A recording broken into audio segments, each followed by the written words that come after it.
continuamos. Muy bien. Vamos a seguir compartiendo. Muy bien, estábamos viendo el tema de las cuestiones de la diferencia entre ansiedad, las diferencias entre la situación de ansiedad, lo que es también lo que es el miedo y lo que es el pánico.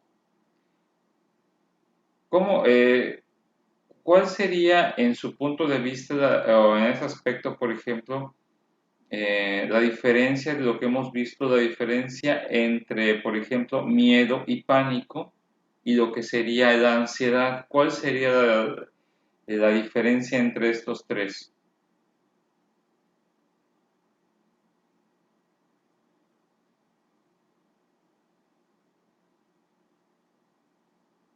¿Sí me escuchan? Sí, ¿Cuál sería la diferencia entre ansiedad, miedo y pánico?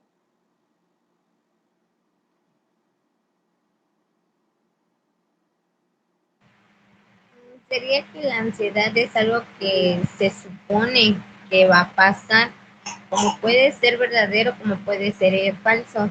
Ujú. El miedo es algo interno. ¿Y el pánico? El pánico, no sé, maestro. Bien, No sé si está bien, no sé si el pánico se relaciona con lo que es la fobia. ok. Eso es algo que me gustaría que nuestra expositora nos respondiera. Aquí Yosari hizo una pregunta. ¿El pánico se relaciona con las fobias? ¿Nuestra expositora? sí, todavía ese concepto lo vamos a ver, profe. Ah, todavía, aunque Sí, nos estamos todavía. adelantando. Muy Sí, bien, así es. porque a mí me surgió esa duda todavía desde la clase pasada. Vamos a ver, bueno, vamos a continuar viendo, porque estábamos viendo el tema de las fobias, ¿sí? Entonces, voy a compartir la pantalla.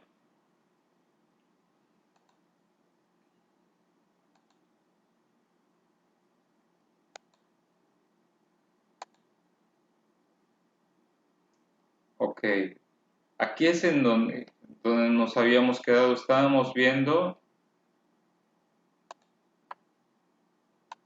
la vez pasada íbamos a entrar al tema de lo que eran las fobias sociales, ya habíamos visto algunos tipos de fobias específicas, pero hoy vamos a ver lo que son las fobias sociales. Adelante, te escuchamos. Bien, dentro de las fobias sociales, menciona ahí que consisten en temores muy intensos relativos a una o más situaciones sociales, pero pues las especifican ahí como por ejemplo hablar en público, orinar en lugares públicos, ¿no? En los baños públicos, comer o escribir. Esto generaliza pues, principalmente todo público. Y al contrario de lo que ocurre con las fobias específicas, pues la mayoría de las cuales se originan durante la infancia, las sociales empiezan más adelante, ya sea durante la adolescencia o a principios de la edad adulta. Ok. A ver, antes de entrar a este tema, ¿cuál crees en sí la diferencia para decir que tengo una fobia social a tener, por ejemplo, pues de alguna otra forma, una ansiedad por hablar en público? Creo que esa es una de las preguntas que a veces uno nos podemos hacer. ¿Cómo puedo saber si realmente yo tengo una fobia social a tener simplemente una ansiedad de hablar en público? Te escuchamos. ¿Qué opinión tienes sobre ello? ¿Qué opinas tú? De hecho, en respuesta a la pregunta, dentro de las fobias sociales, existe un subtipo conocido como fobia social generalizada, en donde las personas que padecen este tipo de fobia sienten un gran temor, o sea, una descripción de gran temor Ajá, que hacia la mayoría de las situaciones sociales. Entonces, al decir que se tiene ansiedad, la ansiedad habíamos mencionado que es como un estado de suposición, ¿no? No sabemos realmente con certeza. En cambio, las personas que padecen la fobia social es un miedo, o sea, de plano no pueden hacer actividades porque es un miedo que tienen para hacer las actividades, y esas mismas actividades para ellas suelen hacer así como que han de pasar vergüenza. En cambio, la ansiedad es algo que sí, o sea, lo estás haciendo, lo estás realizando, pero te quedas con esa incertidumbre de que qué va a suceder. En cambio, la fobia definitivamente no. ok. No se arriesgan a hacerlo. Se ven como impedidos. Muchas veces, por ejemplo, Ujú. una característica como dicen muchas veces dentro del aspecto de las fobias sociales, entre los signos, es el aspecto del mutismo. La persona, por ejemplo, esta palabra del famoso mutismo es creo que es uno de los signos más comunes que observamos en la mayoría de las fobias sociales. ¿Por qué? Porque estas personas, por ejemplo, de alguna otra forma, eh, tienen dificultades para poder, pues desarrollar en ese aspecto la capacidad de comunicar de forma verbal las cosas, ¿sí?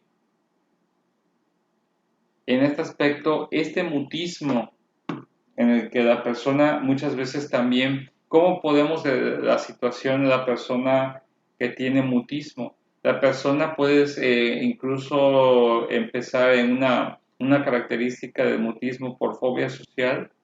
La persona, por ejemplo, intenta hablar y como que se decide automáticamente que la persona que tiene una fobia social, como que se le cierra la garganta, ¿sí? Esa es una característica interesante.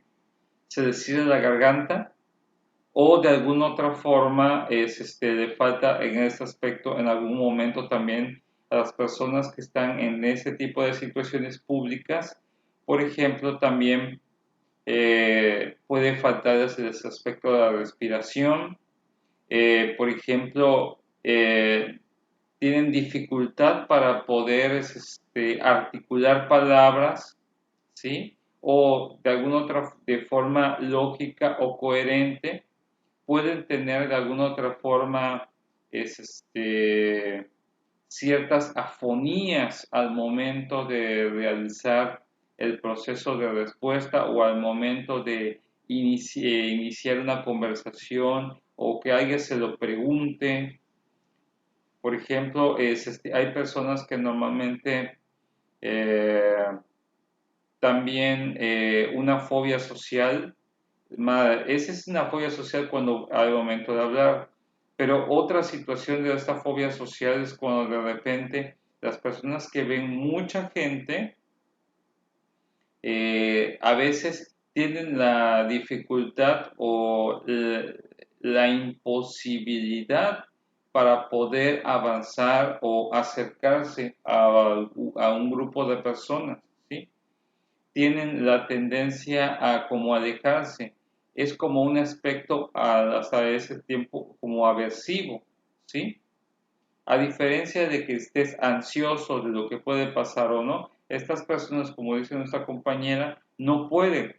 Pero en una fobia social, por ejemplo, incluso pueden, no es solamente que, por ejemplo, que tú psicológicamente te sientas nervioso o te sientas incómodo. En una fobia social, tu cuerpo incluso puede reaccionar de alguna otra forma ante esa situación y normalmente no la puedes controlar. Por ejemplo, las personas que han sufrido de fobia social, por ejemplo, al estar en lugares o en situaciones públicas, normalmente pueden pasar este tipo de situaciones, ¿sí? de alguna otra forma pueden tener incluso, por ejemplo, taquicardias, sudoraciones, etcétera. Y las personas normalmente con fobia social, por lo general, les va muy, muy, muy mal. Porque en contextos sociales prácticamente se descomponen, no solo psicológica y emocionalmente, sino incluso en algunas cuestiones hasta físicamente. No sé si más o menos cómo queda este aspecto de la fobia social, o tienen ustedes algún comentario, alguna duda. ¿Cómo vamos en este aspecto de la fobia social, clase?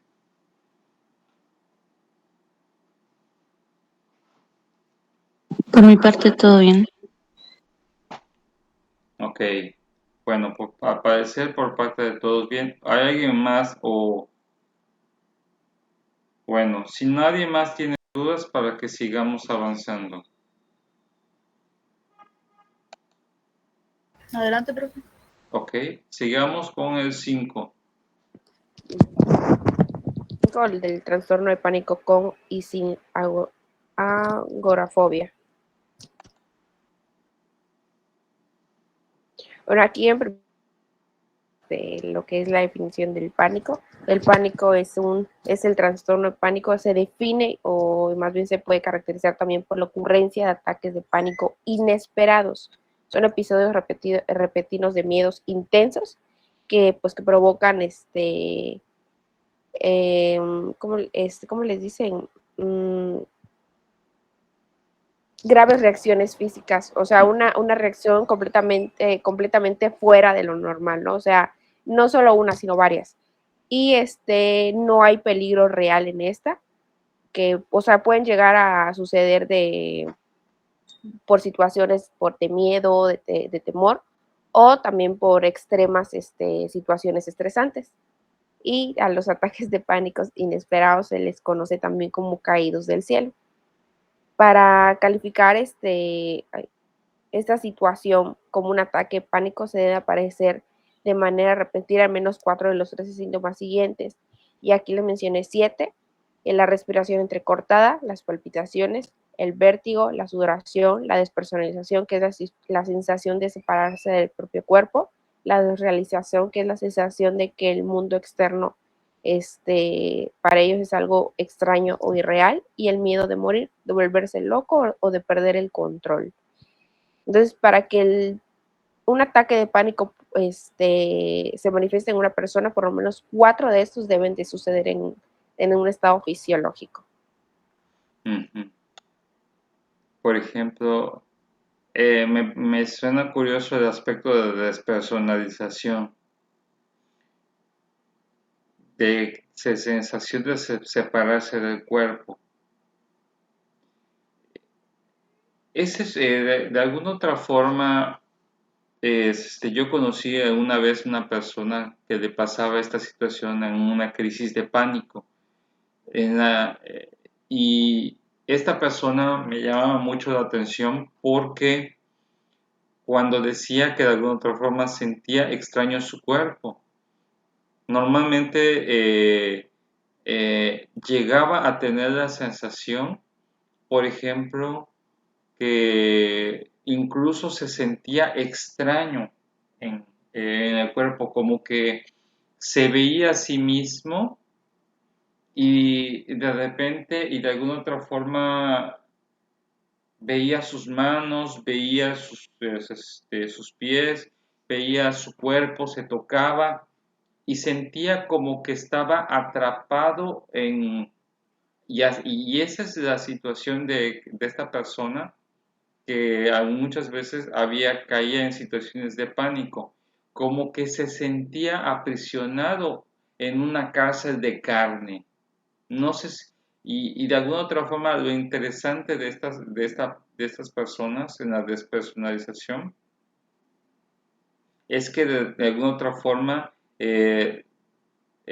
podía llegar a ese grado y en otras situaciones sentía que muchas veces en aspectos de despersonalización, cuando estaba en una situación de pánico, de alguna otra forma, si se golpeaba, si se hacía esto, no lograba percibir en algún momento haberse golpeado o haberse lastimado, como que no le pasó a él, como que no le pasó a la persona.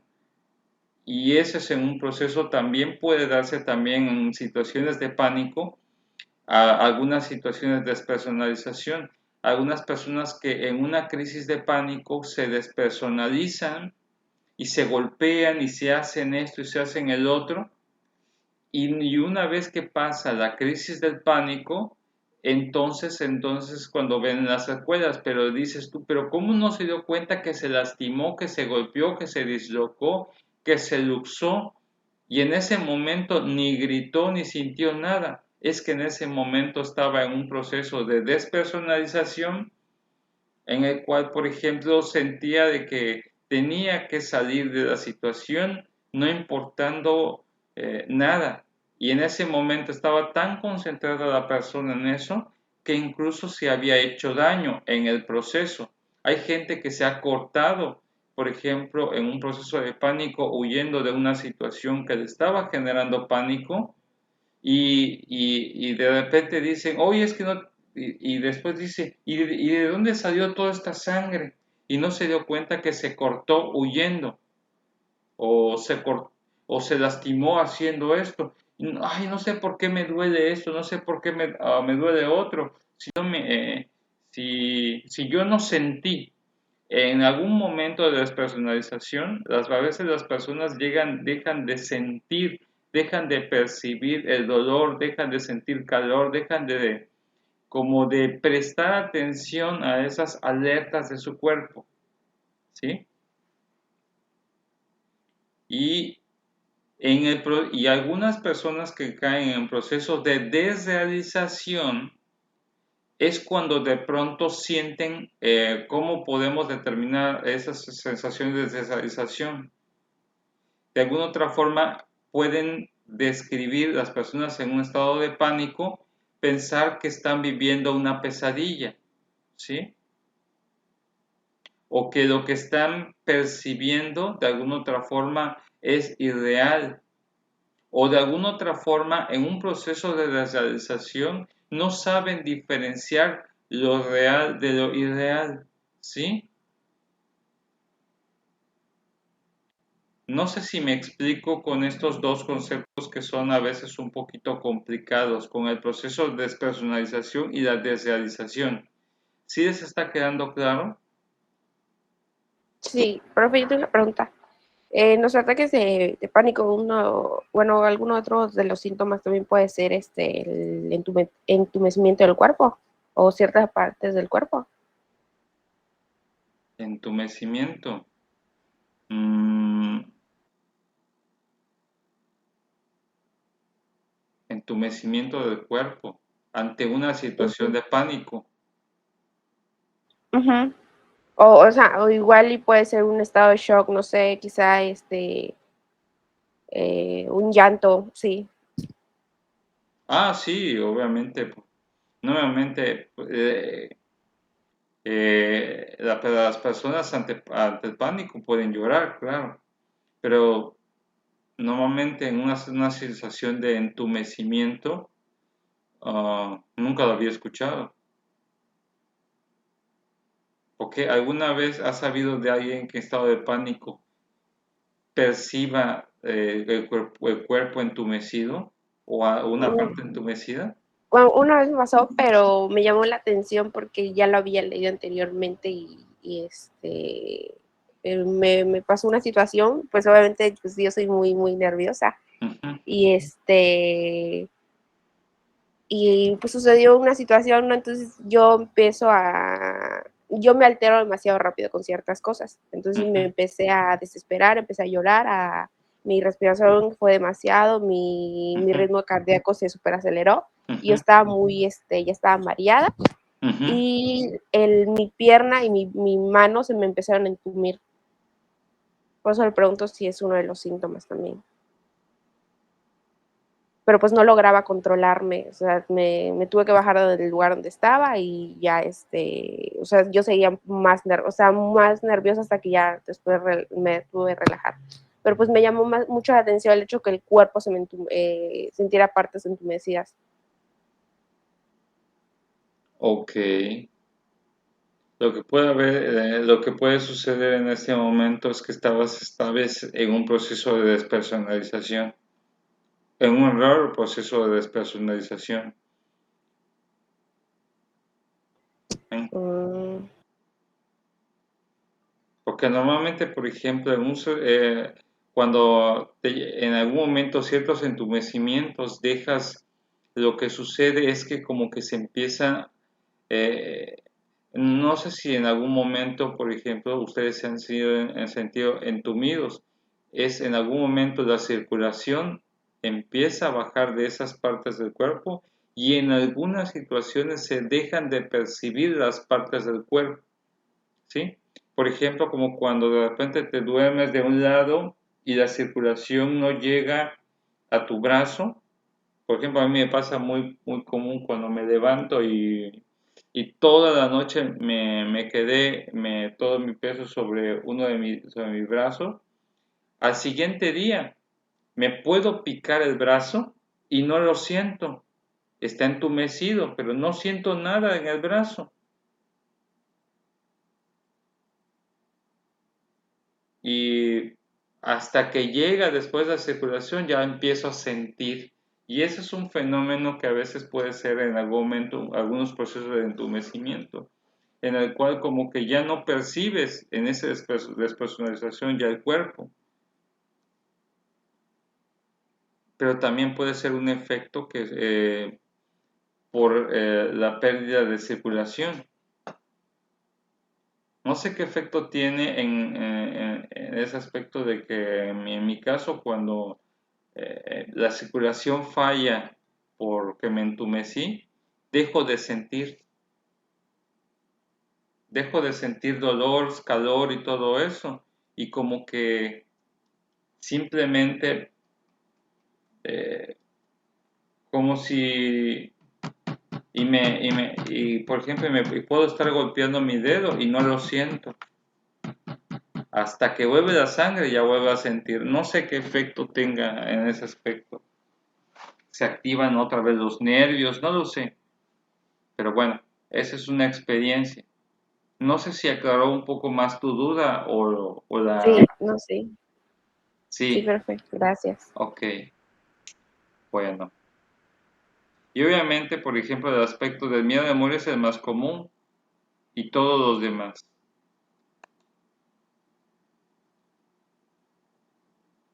Bueno, dentro de las características de un ataque de pánico se dice que aparecen de manera inesperada, en el sentido de que no pueden aparecer o no pueden estar provocados, no parecen estar provocados por acontecimientos identificables de la situación inmediata.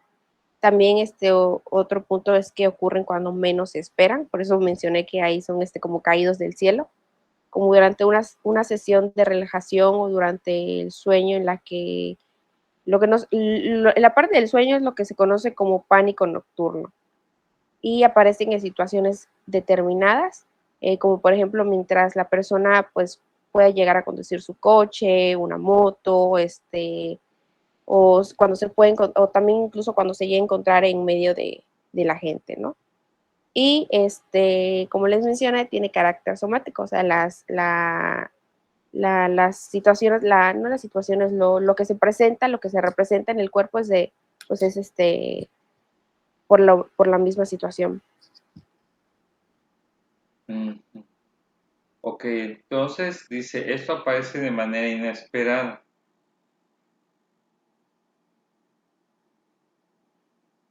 Pero entonces, o sea, según esto dice en el sentido de que no parecen estar provocados por acontecimientos identificables de la situación inmediata. ¿Qué significa esto? Creo que a lo mejor por algunos pueden surgir dudas. ¿Qué significaría esto? Sí, les mencioné anteriormente que el pánico se puede causar por situaciones ya sea de miedo o por situaciones muy estresantes, pero también les dije que no son inesperadas porque no es como o sea, es que el miedo en un estado, cuando tenemos miedo es un estado evidente, completamente evidente de lo que está pasando. Ujú. Entonces, lo que hace el trastorno de pánico o el pánico en este caso es ¿cómo le puedo decir? Mm,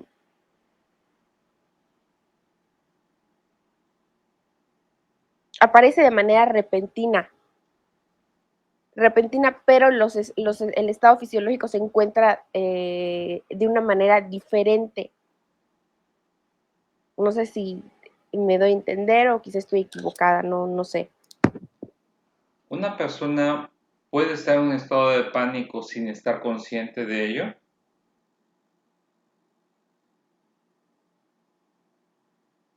Pues en ese caso menciono que entra en lo que es la despersonalización. Ajá, exacto. Sí. Es que eso es lo extraño en algunas ocasiones. Algunas personas, según esto, pueden estar en estado de pánico, pero no estás consciente que estás en un estado de pánico. Tu cuerpo lo registra, Exacto, lo manifiesta. pero tu mente no. No Sí, sé si me explico.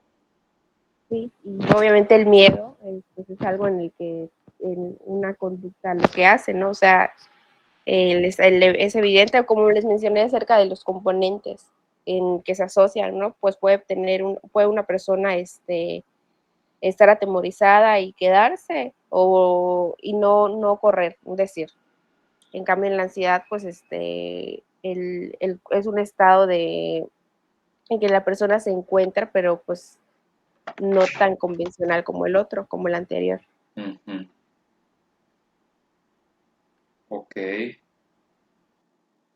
Ajá.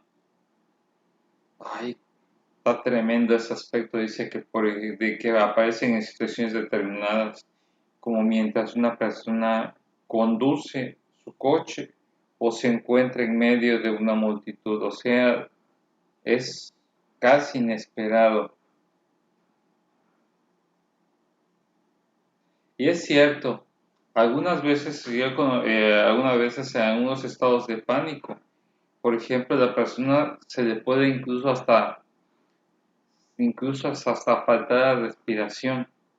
Y hay personas que piensan que se están muriendo, que le está dando ¿cómo se dice? Un paro cardíaco, pero no es nada de eso. Lo único que sucede es que les está dando un ataque de pánico, ¿sí? No sé si con esto ya más o menos se queda un poco más clara la característica.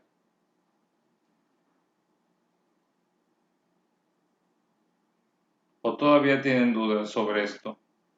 ¿Qué dicen los demás compañeros?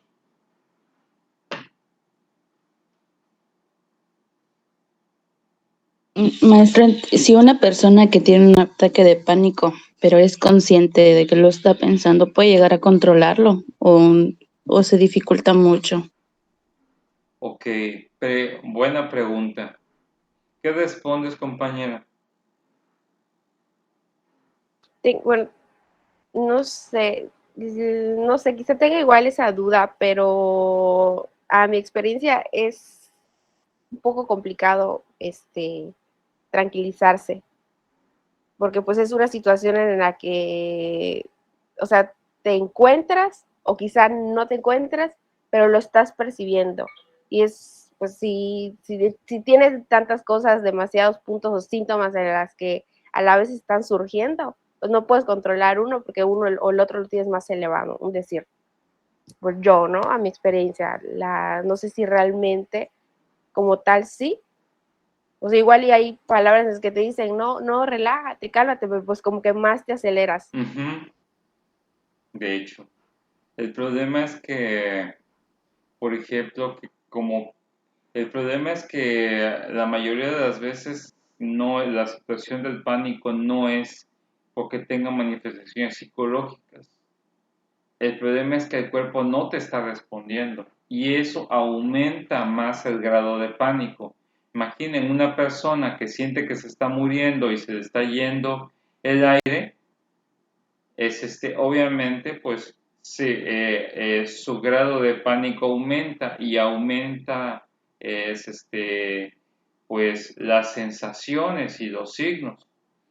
El proceso normalmente sí hay ciertas estrategias para poder establecer un aspecto de contención, pero acá es en donde viene un aspecto interesante. La persona en un estado de pánico no puede autocontrolarse y en ese aspecto, en un estado de pánico, por lo general necesita la intervención de una persona para poder hacer el proceso de contención, para poder hacer el proceso de intervención, porque su cuerpo es el que le está fallando, esa respuesta del cuerpo ante el pánico es la que le está generando y la persona no logra estabilizarse. De alguna otra forma, el término más correcto ante el pánico es que la persona de forma urgente necesita estar estabilizada a través de una persona que establezca pues estrategias de contención y de control psicoemocional y psicocorporal, ¿sí? Pero la persona no lo puede hacer. No es como cuando de repente ante la ansiedad, el miedo, pues tú lo puedes controlar. La persona en un estado de pánico está fuera de todo control de sí misma y necesita del apoyo de otros. No sé si quedó más claro este aspecto. Sí, Ok, muy bien.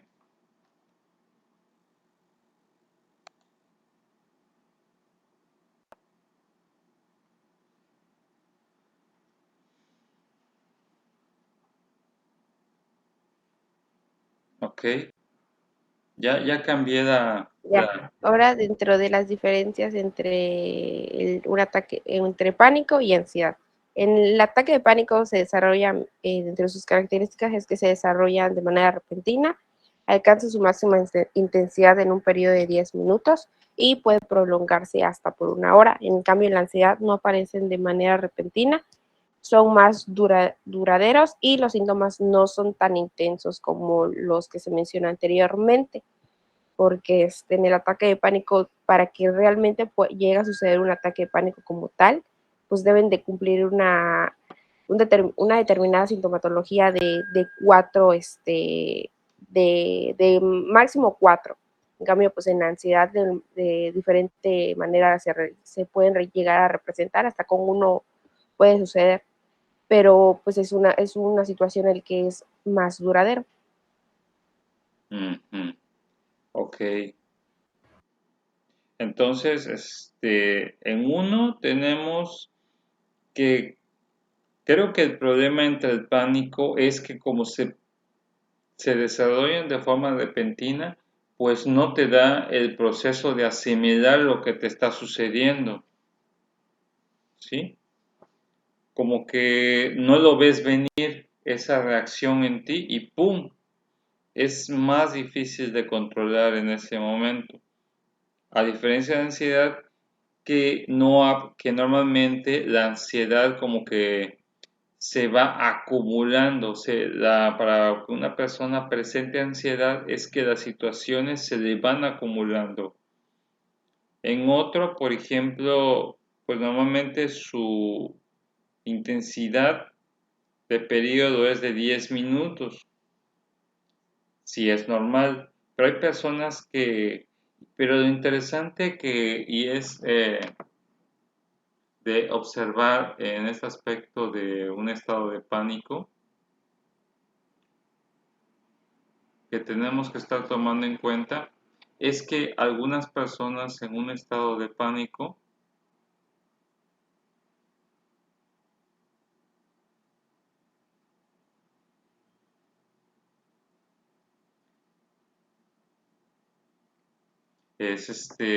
incluso pues puede alterarse sus capacidades de respuesta, ¿sí? Lo interesante es que la intensidad máxima queda un periodo de 10 minutos, pero puede prolongarse incluso una hora, y una hora en el que el cuerpo esté resintiendo este tipo de condiciones, pues obviamente puede causar estragos. Y ese es lo peligroso de la afectación del pánico, porque hay gente que incluso puede morirse de un ataque de pánico. Eso es lo riesgoso. No sé si lo estamos tomando en cuenta o les queda claro pues el riesgo de alguien de un ataque de pánico. Por lo general nadie se muere de ansiedad, pero sí alguien puede llegarse a fallecer por pánico.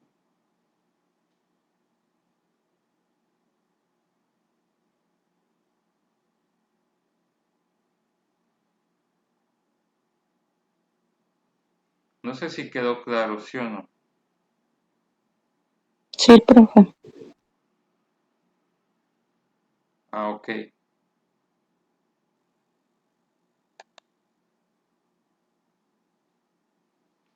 Pasamos a la siguiente. Ahora bien, dentro de la agorafobia se menciona que siempre se había pensado, bueno, anteriormente se pensaba que la agorafobia suponía el temor. Suponía el temor, pero pues realmente es un término en el que es un miedo a designar lugares públicos de reunión. A ver, es un término del ágaro que menciona del griego para designar lugares públicos de reunión. Ahora bien, dentro de las situaciones que más suelen temerse y evitarse son las calles y los lugares concurridos. Esto es de la agrofobia. Ahorita les vamos a mencionar la agrofobia sin pánico, porque está simplemente con pánico y sin pánico. Las personas con agrofobia también suelen temerle a los transportes y evitar andar en coches, autobuses y aviones. También en muchos casos, en ciertos casos más graves de la agorafobia, es un trastorno que llega a incapacitar hasta el punto de que la persona, ahora sí que valga la redundancia, no es capaz de traspasar la puerta de su propio domicilio y a veces incluso determinadas partes de su casa, por el simple hecho de que es un temor de los lugares públicos o de reunión. Eso es la agrofobia. Ahora la agrofobia sin pánico, muy independiente que no son comunes, son ataques muy pocos concurridos con pocos síntomas, menos de 4 en esta ocasión, o de alguna otra enfermedad somática, como puede llegar a ser la epilepsia o la colitis, la muy común, ¿no? Que pueden despertar el temor a sufrir una incapacidad física repentina. En el sin pánico, pues se cree que es que podemos llegar a ver, no, más bien, uno es el que te deja incapacitada, el otro no, pero en el pánico se llega a creer que puedes llegar a tener una incapacidad cuando no es así. Claro, es más común la agrofobia con pánico que sin pánico. Uh-huh. Ok, bien. En ese aspecto, por ejemplo, lo interesante para que tenemos que una persona padezca agorafobia es, por ejemplo, la sola idea de reunirse le va a generar estragos. O que sepa que van a haber muchas personas, obviamente le genera un estado alterado de la situación de conciencia y la persona se ve imposibilitado para estar ante tales condiciones.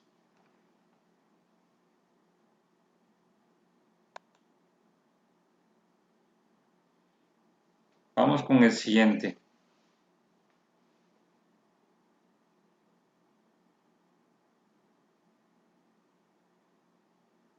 Sí, los trastornos de ansiedad generales.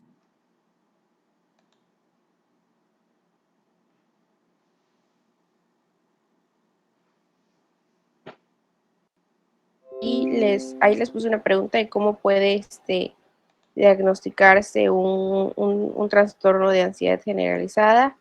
Y les menciono, cierto, el punto importante es que la mayoría de nosotros nos preocupamos y sentimos ansiedad de vez en cuando. Y de hecho la ansiedad es una emoción adaptativa que nos permite prepararnos ante una posible amenaza. Pero para algunas personas la ansiedad y la preocupación sobre diversos aspectos de la vida llegan a ser excesivos y poco razonables. En estos casos puede llegar a diagnosticarse un trastorno de ansiedad generalizada, ahora sí que caracterizado por una preocupación excesiva de carácter crónico sobre una serie de acontecimientos o actividades.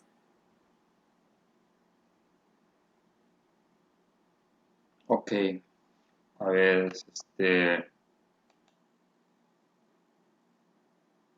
Bien, ahora, dentro de las características, la experiencia es subjetiva de una preocupación excesiva, también pues debería estar, también para que eso suele suceder debe estar acompañado de por lo menos 3 de los siguientes síntomas: la inquietud o sentimientos de excitación, de tener los nervios de puntas, tener la sensación de fatigarse con mucha facilidad, la dificultad para concentrarse o para dejar la mente en blanco, y los muy comunes que es la irritabilidad, la tensión muscular y el trastorno del sueño.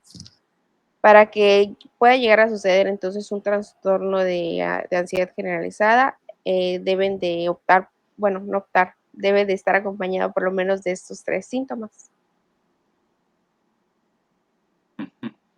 ok.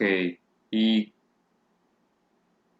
pero ¿cómo en sí, por ejemplo, estos son los síntomas? Pero ¿cómo puedo determinar? O sea, todavía no, a mí no me queda claro el aspecto de que alguien padezca o un trastorno de ansiedad generalizado. ¿Cómo lo sé? Vamos a ver el anterior porque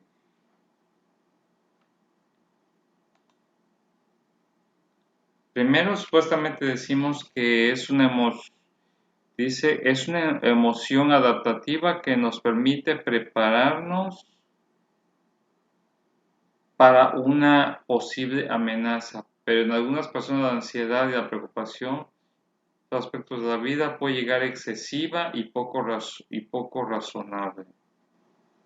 ¿Puedes darnos un ejemplo de esto en el que pueda darse un trastorno de ansiedad generalizado? Sí, de hecho, originalmente, ¿cómo se llama? Este estado, también se puede definir como un estado de ansiedad flotante, ya que no está vinculada con ningún objeto o situación específica. De hecho, dentro de los criterios del DSM-4TR especifica que la preocupación debe estar, se sostiene durante al menos 6 meses. O sea, todo eso llega a ocurrirse durante 6 meses en las que ¿cómo le podemos decir? En que la persona le resulta complicado controlar todo ese estado. Ujú. Entonces, tiene que haber una causa, ¿no? Aquí sí tiene que haber una causa que esté manteniendo ese estado, ¿no? ¿Sí o no? Sí. Bueno, es que no sé como tal, porque menciona que dentro de las características la experiencia es subjetiva. Ujú. Entonces, pues no sé, ya entra mi duda con el simple hecho de que mencione esa palabra. Sí, es que acá en la situación del trastorno de ansiedad generalizado, eh, normalmente tenemos muchos problemas porque a veces la gente no sabe eh, cómo diagnosticar este aspecto. El trastorno de ansiedad. ¿Mm? Ok, dice, o algunos autores dicen que este trastorno dice, el trastorno de ansiedad, pues muchas veces, por ejemplo, se empieza a desarrollar en algunos aspectos. A veces las causas es por el mismo estrés o por la misma tensión o el ritmo de vida que algunas personas llevan. Normalmente, ¿en qué personas normalmente se observa el trastorno de ansiedad generalizado? Empieza normalmente por las exigencias que pueden surgir durante la adolescencia o la etapa adulta, ¿sí? Normalmente, por ejemplo, es como cuando no es lo mismo en este aspecto en el trastorno de ansiedad generalizado, cuando de alguna otra forma son como cuando dices que se te junta el lavado con el planchado y con el secado al mismo tiempo y no sabes qué atender en ese momento. Normalmente, la mayoría de las veces, la mayoría de las personas que pueden estar padeciendo un trastorno generalizado, te van a decir una frase muy común. Tienen tantas preocupaciones, tienen tantos problemas que no saben cuál atender primero. Entonces, es que se da toda esta condición que estamos viendo. ¿Sí? Normalmente tienen inquietud y sentimientos de excitación o de tener los nervios de punta. Normalmente, por ejemplo, están todo el tiempo inquietos y sobreexcitados. Se sobresaltan con mucha facilidad, ¿sí? Y obviamente eso determina que la mayoría de las personas, por ejemplo, al estar en un estado de tensión emocional constante, pueden llegar en algún momento a tener esa sensación de fatigarse con mucha facilidad. Y me dicen, ¿qué tiene que ver que se fatiga la persona? Después de un estado en el cual has desgastado demasiada energía por las múltiples preocupaciones que tienes y que te tienen muy inquieto y sobreexcitado, pues obviamente tu organismo y tu sistema nervioso se fatiga. Y por eso, de alguna otra forma, está la sensación de sentirse fatigado. ¿Por qué? Porque así como vas casi todo el tiempo a estar fatigado, así también está en relación porque has desgastado demasiada energía. Obviamente, si tú tienes fatiga, pues vas a tener dificultades para concentrarte o para normalmente por las múltiples cuestiones que no te permiten estabilizarte o tranquilizarte. Normalmente, por ejemplo, sobre todo cuando hay personas que normalmente tienen ciertas preocupaciones o ciertos problemas que no los dejan ni dormir, no los dejan descansar y obviamente, por ejemplo, estás como dando vueltas, por ejemplo, ahí en tu cuarto o en tu habitación y no logras ni siquiera conciliar el sueño y por lo cual al no dormir, al no poder mantenerte tranquilo, te irritas. Obviamente, por ejemplo, esta ansiedad generalizada hace que haya demasiada tensión muscular, ¿sí? Y pues, como les decía, se dan lo que son los trastornos del sueño. No sé si está quedando claro, sí o no.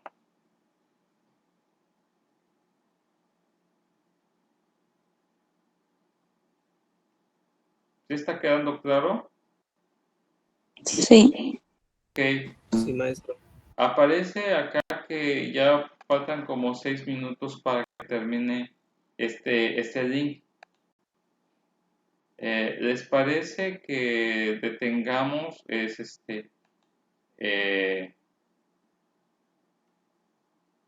y nos conectemos con el siguiente link, por favor? Para que no se nos Sí, maestro, está corte. bien. Ok. Bueno, entonces ahorita los veo en el siguiente link.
Bien, creo que ya estamos la mayoría conectados. Vamos a continuar con este tema que estábamos hablando.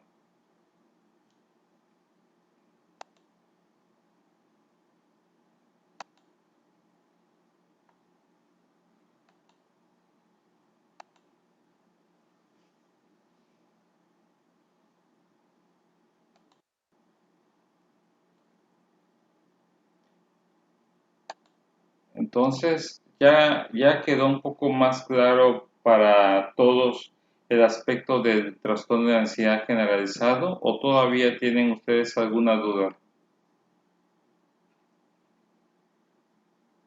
¿Cómo quedamos con esta condición?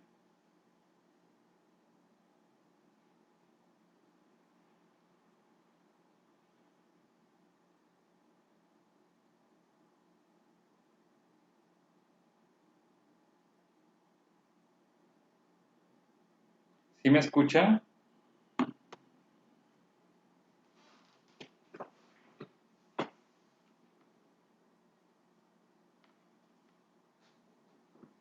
Sí, profe. De todos modos, creo, hay otra diapositiva en la que menciono otras características. Ah, ok, bueno. Ahí va. Ya pasamos a la siguiente. Ahí Adelante. está.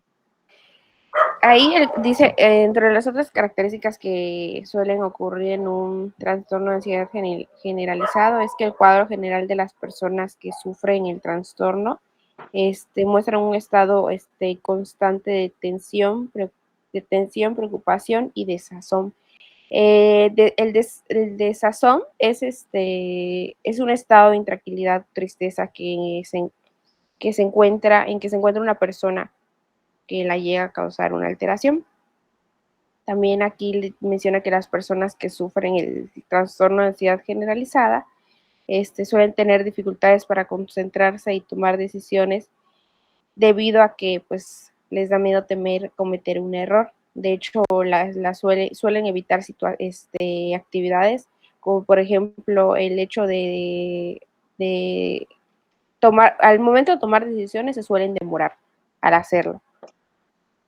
Y también pueden que realicen ciertas actividades de evitación, a lo que les mencioné, y habitualmente se quejan de tensión muscular, especialmente en lo que es la zona del cuello y de los hombros, así como también suelen tener lo que son los trastornos del sueño, lo que incluye el insomnio y las pesadillas.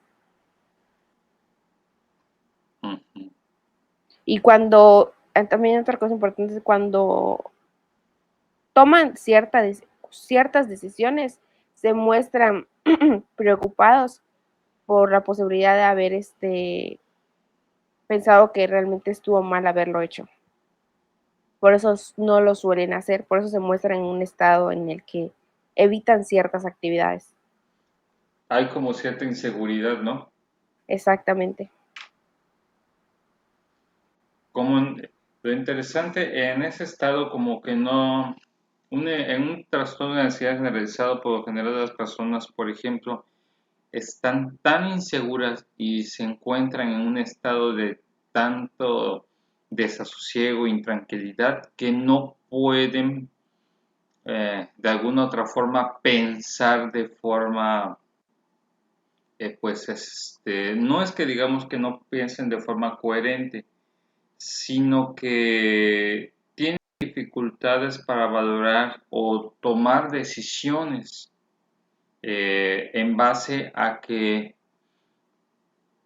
no pueden procesar errores o no pueden procesar el aspecto que lo que vayan a tomar en cuenta pueda darles una consecuencia más adversa. Y muchas veces, por ejemplo, la mayoría de las personas están más concentradas en la problemática y les resulta muy difícil de trabajar en ese aspecto, este tipo de condición, cuando están en este tipo de condición, y por más que intenten buscar respuestas, se ven limitados para poder resolverlas en su vida diaria. Sí, estas personas que sufren esto se muestran, hacen que se muestren inquietas y desanimadas. Y dentro de sus preocupaciones, las más habituales giran en torno a lo que es la familia, el trabajo, la economía y las enfermedades. Efectivamente. Esto es como cuando de repente, por ejemplo, también en la situación, como cuando una persona está demasiado angustiada por la situación de trabajo, de que no sabe cómo resolver las situaciones de su trabajo o, por ejemplo, o ciertas situaciones a nivel familiar en el cual pues no está muy seguro de que si lo que hace va a poder resolver esa problemática real que está sucediendo. Y normalmente este tipo de personas, por ejemplo, siempre están todo el tiempo tensas y se siente su tensión y lo transmiten a la mayoría de las veces, ¿sí?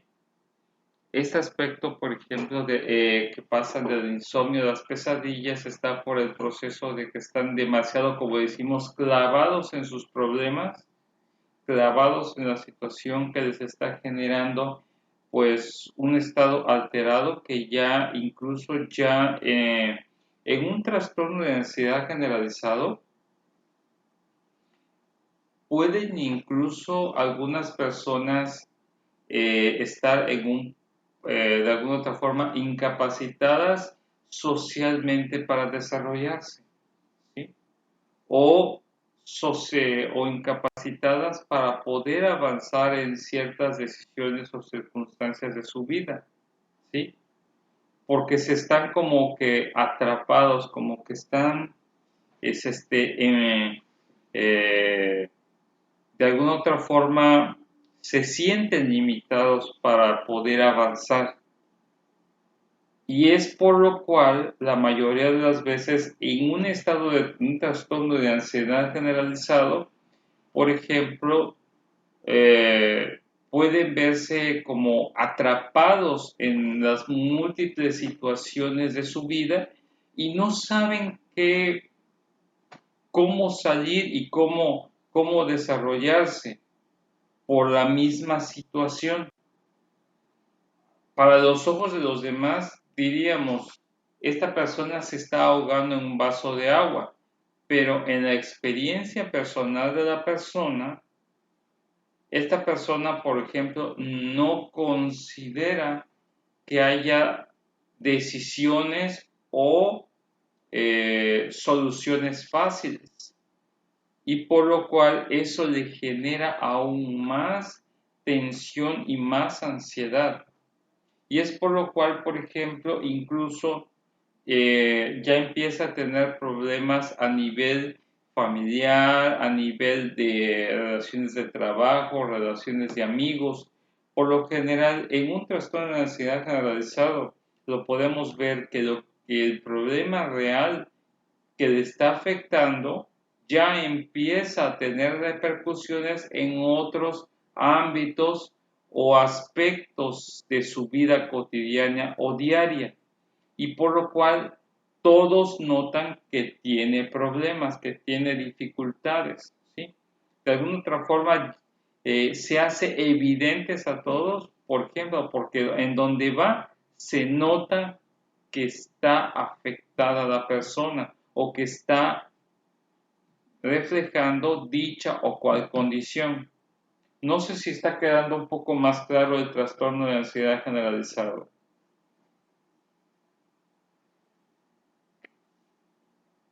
¿O cómo vamos con esto?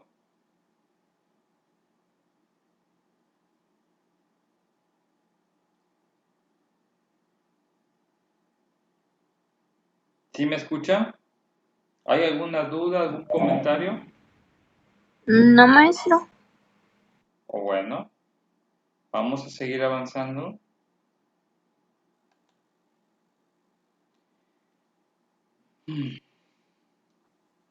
Y tenemos también lo que es el trastorno obsesivo compulsivo. El trastorno obsesivo compulsivo se define por, también conocido como el TOC, se define por la aparición de pensamientos obsesivos y no deseados o bien de imágenes desagradables. Esto suele ir acompañado de conductas compulsivas que se realizan para neutralizar los pensamientos o imágenes de la misma obsesivos para prevenir algún acontecimiento o situaciones temidos. Dentro del trastorno obsesivo compulsivo tenemos lo que es las obsesiones, que son pensamientos, imágenes o impulsos permanentes y recurrentes que se perciben como inquietantes o inapropiados, y las compulsiones que se refieren a conductas repetitivas muy observables, como el hecho de lavarse las manos muy seguidas, revisar el celular, el ordenador a cada rato, o ciertas acciones mentales más encubiertas, como el hecho de contabilizar, rezar o decir silenciosamente determinadas palabras. Entonces, ¿cómo puedo yo diferenciar en este aspecto, compañera, a una persona que pueda tener, por ejemplo, por así decirlo, una personalidad obsesiva o un rasgo obsesivo, a una persona que realmente tenga una condición de esto que estamos hablando, de un trastorno? Porque muchas veces, a veces se da a mucha confusión, ¿sí? ¿Cómo podemos determinar si realmente alguien puede tener esta condición de trastorno obsesivo compulsivo a una persona simplemente obsesiva o que simplemente pues tiene algunas compulsiones? ¿Cómo lo podríamos diferenciar? Pero tengo entendido que ya dentro de que una persona ya tenga tantas obsesiones, compulsiones, ya entra como parte de un trastorno, porque pues ahí define qué es la aparición de pensamientos tanto obsesivos, no deseados, como de imágenes desagradables y las mismas compulsiones. Ajá. O sea, ya llegamos, con todo eso ya se llega a, o sea, lo que queremos, o sea, o lo que logra hacer esa persona es por medio de esos pensamientos, por medio de esos pensamientos o conductas repetitivas, es neutralizar lo que se quiere, ya sea por medio de los pensamientos o los acontecimientos. Entonces, ¿todas las mamás tienen trastorno obsesivo compulsivo? No, como nos había mencionado antes, pues todos tenemos rasgos de diferentes trastornos, ¿no? Bueno, tenemos rasgos, pero no siempre es el trastorno como tal.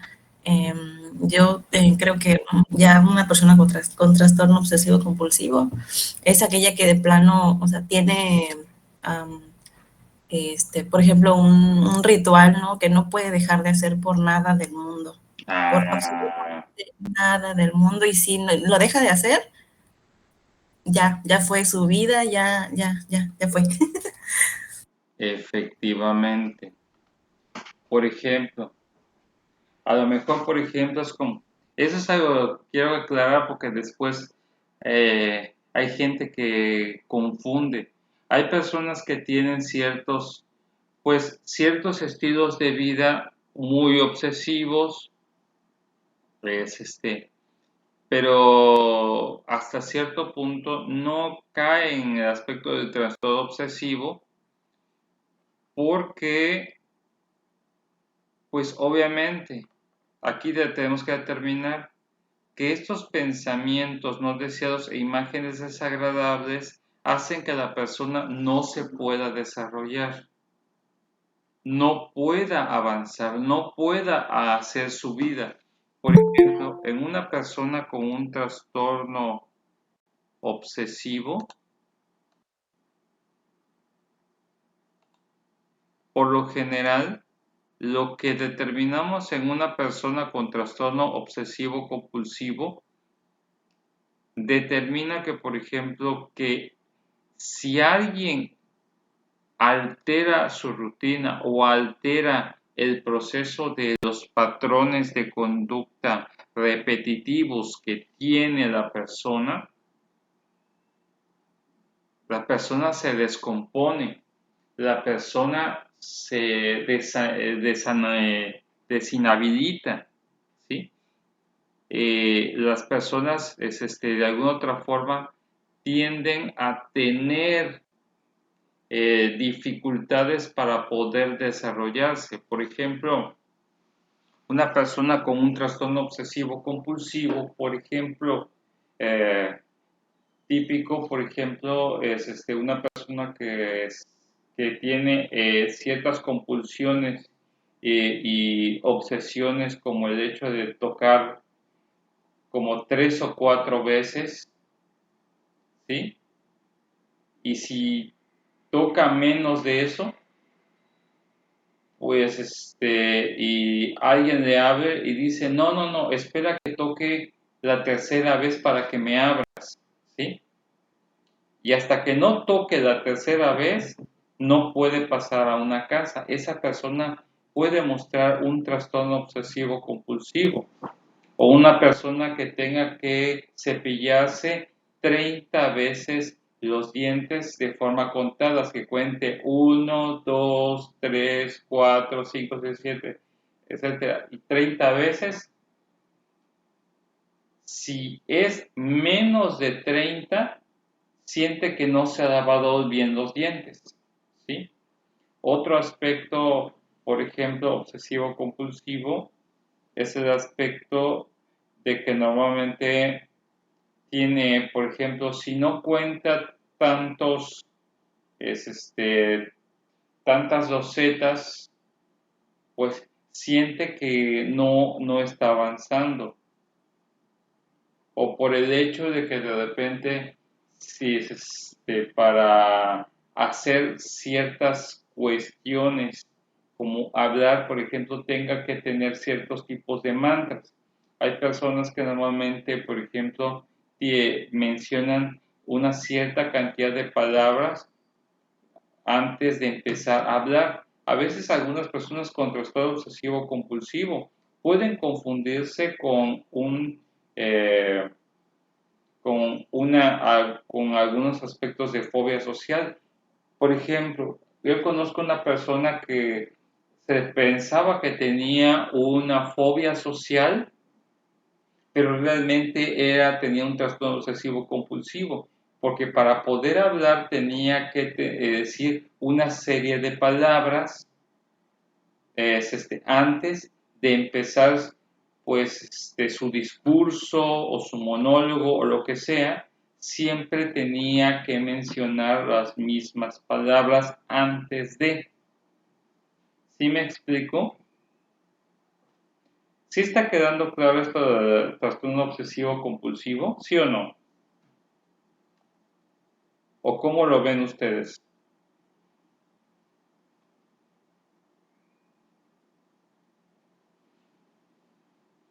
¿Qué dicen ustedes, muchachos? ¿Sí está quedando claro? Maestro, cuando dice en las compulsiones de acciones mentales más encubiertas y pone ejemplo como rezar, pero ¿de qué forma? O sea, ¿a qué se refiere el rezar? O sea, en compulsiones. Ok. Al momento, por ejemplo, como de rezar. ¿Cuánto, por ejemplo, de una persona al momento de rezar, por ejemplo, que pongámoslo el rezo, por ejemplo, cuántas veces mencionas el rezo? U otra situación, por ejemplo, como cuando alguien está orando y de pronto, por ejemplo, si siente que no ha orado una hora, siente que como que algo, que como que no oró lo suficiente y tiene que orar, por ejemplo, una hora completa, ¿sí? Esas personas que normalmente son como demasiado compulsivas y dicen, no, pues es que tengo que orar tanto tiempo. O sea, tengo que permanecer orando tanto tiempo y tiene que ser ininterrumpido para que valga la pena mi oración, según desde el punto de vista de la persona. Aquí determinamos, por ejemplo, el tiempo que lleve la acción al momento de rezar, por ejemplo. No sé si quedó claro este aspecto. Sí. ¿Ok?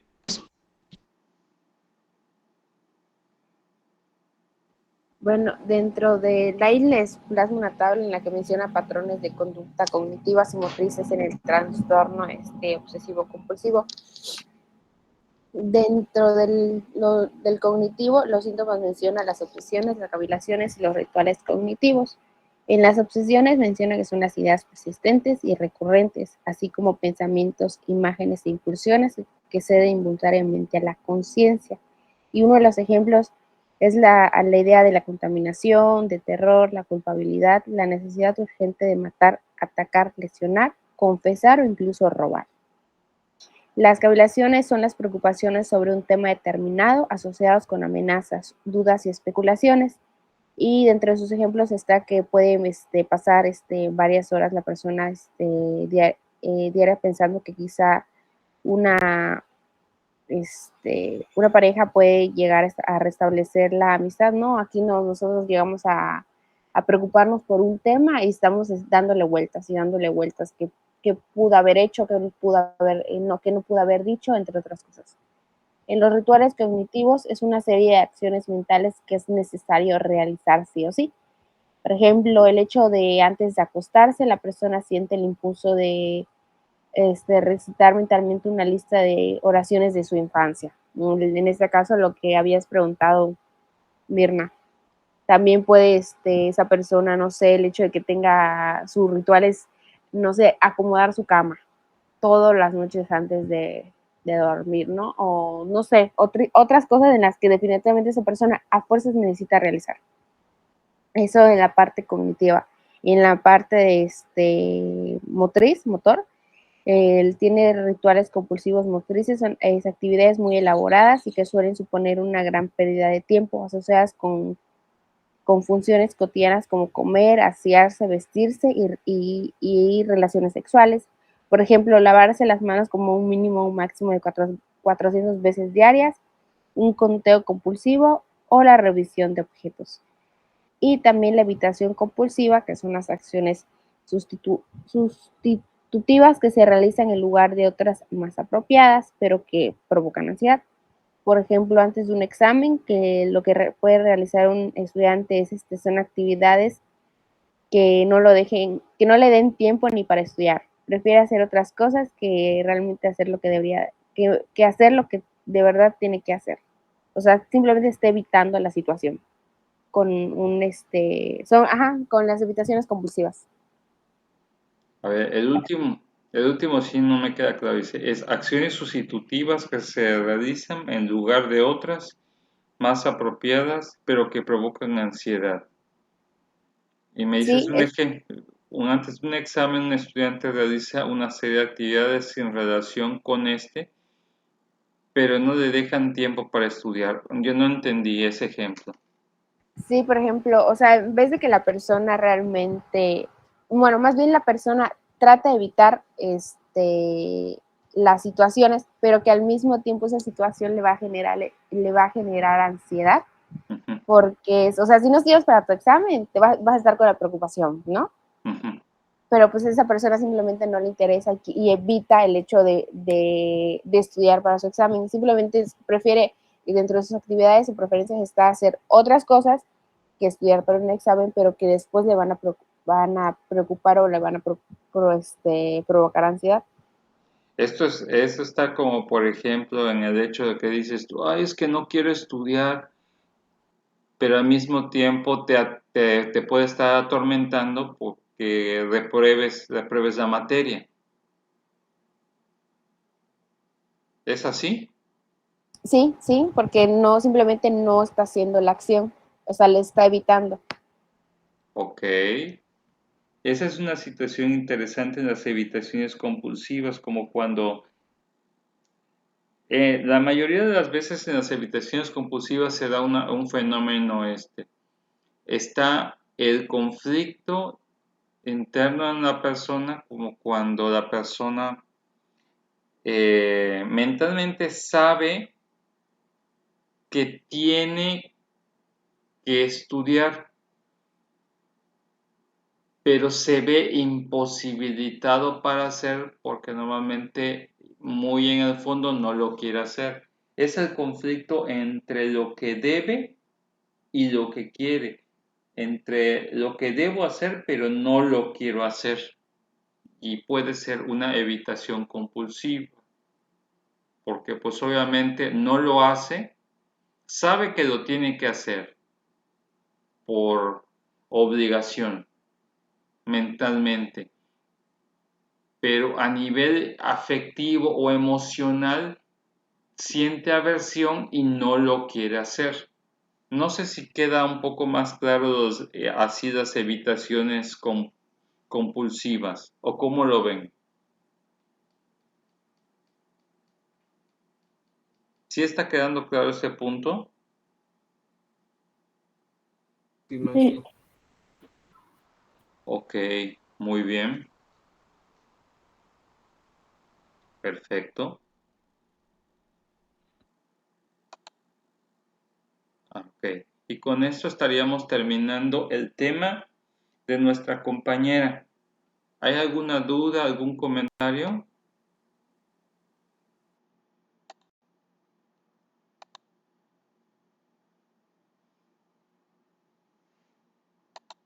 ¿Algo que no les haya quedado claro de lo que se explicó en clase?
¿Me escuchan? Sí, maestro. Sí, Ok. Sí, profe. Sí, ok, bueno.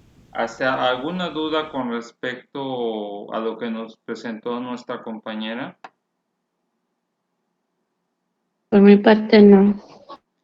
Bueno, entonces el lunes vamos a iniciar con otro tema. No sé, Yosari, ¿me escuchas?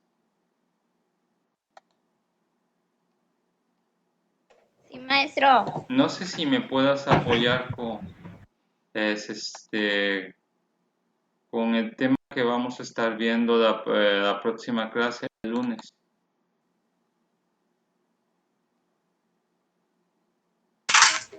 Sí, ¿cuál sería? A ver, apúntalo para que no lo pierdas, ¿ok? Este momento es, ya hemos visto lo que es el estrés, hemos visto lo que es la situación, miedo, pánico, ¿sí? Eh, Maestro. ok, bien, a ver, el tema que debemos de estar viendo,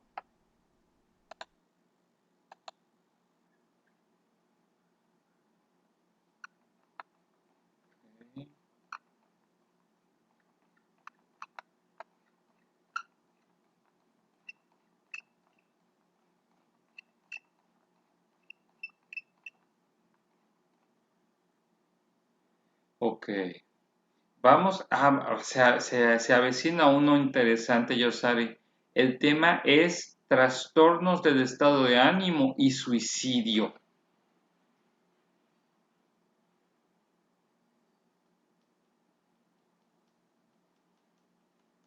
¿Sí me escuchas, Yosari? Sí, maestro. Es en la página del libro 215, es trastornos del estado de ánimo y suicidio. Ok. Ok, muy bien. Entonces estaríamos hablando sobre este tema. Para cerrar este tema, de lo que obviamente voy a ponerles una actividad sencilla para hacer lo que es dos mapas mentales o una serie de mapas mentales con respecto a los dos temas de Misael y de nuestra compañera. Con respecto a lo uno es un mapa mental para el tema de lo que es el estrés y los trastornos de adaptación y el otro pánico, ansiedad y sus trastornos. Son dos simples mapas mentales con lo que estaríamos nosotros pues, trabajando. Ahí lo dejaría yo en las tareas del módulo para que ustedes se entretengan pues el fin de semana, ¿sí? Y ya empezamos a ver con un nuevo tema para el lunes. ¿Sí quedó claro? Profe, ¿Sí qué sí. pasó? Por ejemplo, así como Missy y yo expusimos, yo haría solo el de misa, también tendría que hacer de mi tema. Ajá, exactamente. Tú harías el de Misael y Misael haría el tuyo. Porque Ok, obviamente los perfecto. que expusieron pues no hacen el suyo propio, pero pues obviamente tienen que hacer el del otro compañero. Sí, profe, gracias. Entonces serían mapas mentales, así nada más para que les quede a ustedes un poco más claro. Bien, entonces, entonces nos estaríamos viendo pues para el lunes ya con este nuevo tema. ¿Sí?